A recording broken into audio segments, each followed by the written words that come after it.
Hello guys, hello people, wagwan makadi and welcome to my YouTube channel, welcome to my Facebook page. Star langu likuberekwa ndi DJ Sparks.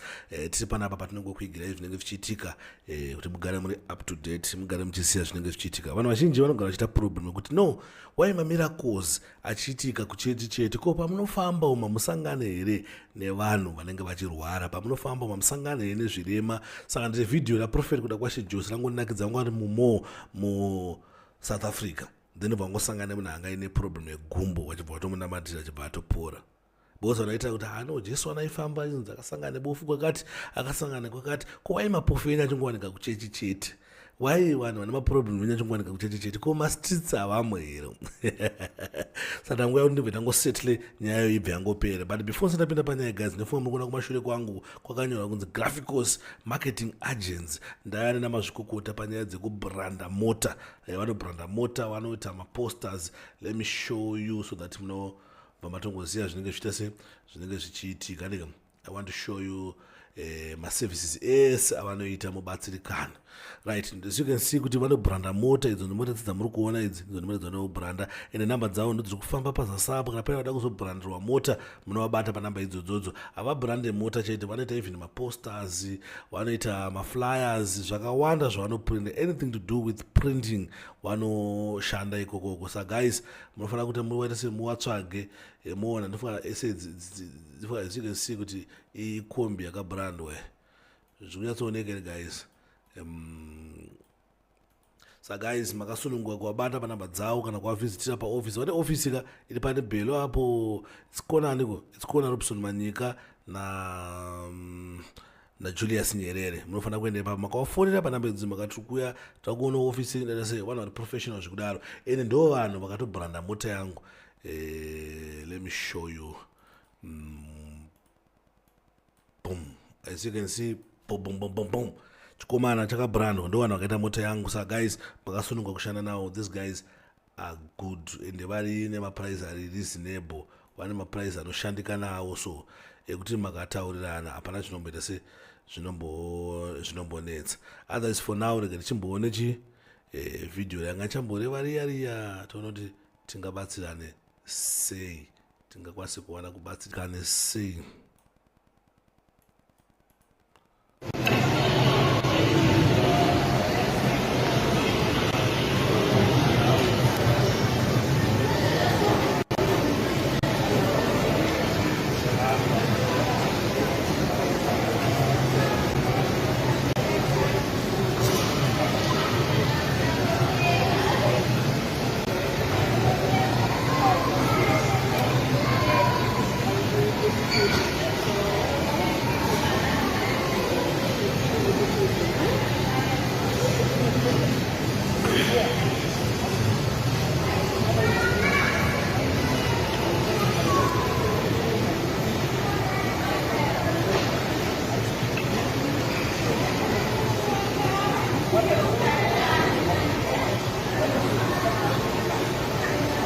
Just as simple as that.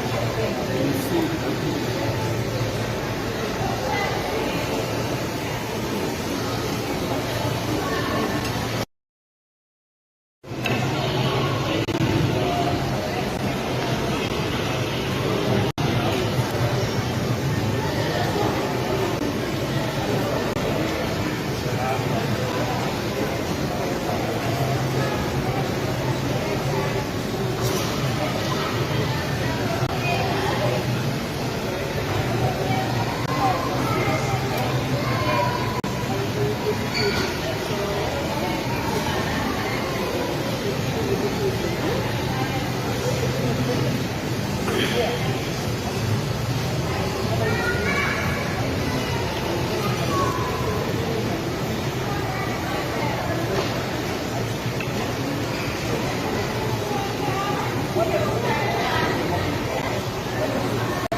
just as simple as that.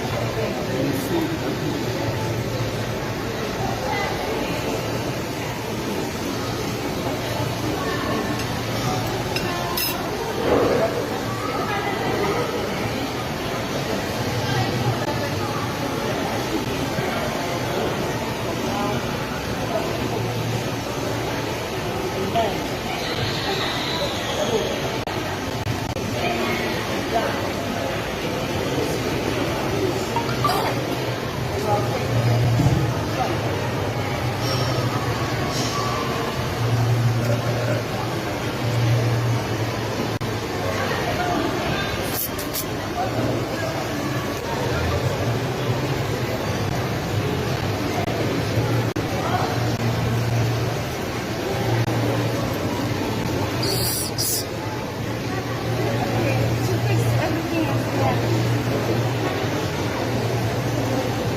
samukona guys ndo zvatichitausirawo kuti no kana pachinge paina vanorwara vanoenda sei vanofana kuti waonekwe even mumastreets sa video rikairi vakatozopora mundara iyoyo akatozopora vatanga kutozofamba ega zvakanaka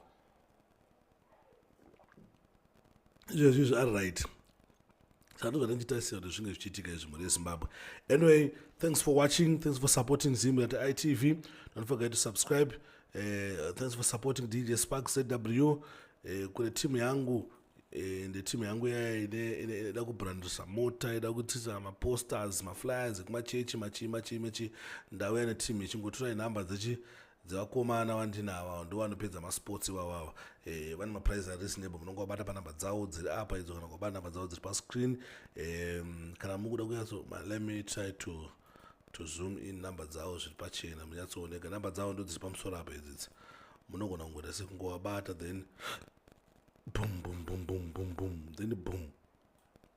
As you can see kuti ndo nhamba dzavo dziri pachena, tangodzisa nhamba dzavo pachena. Otherwise for now I am out. 4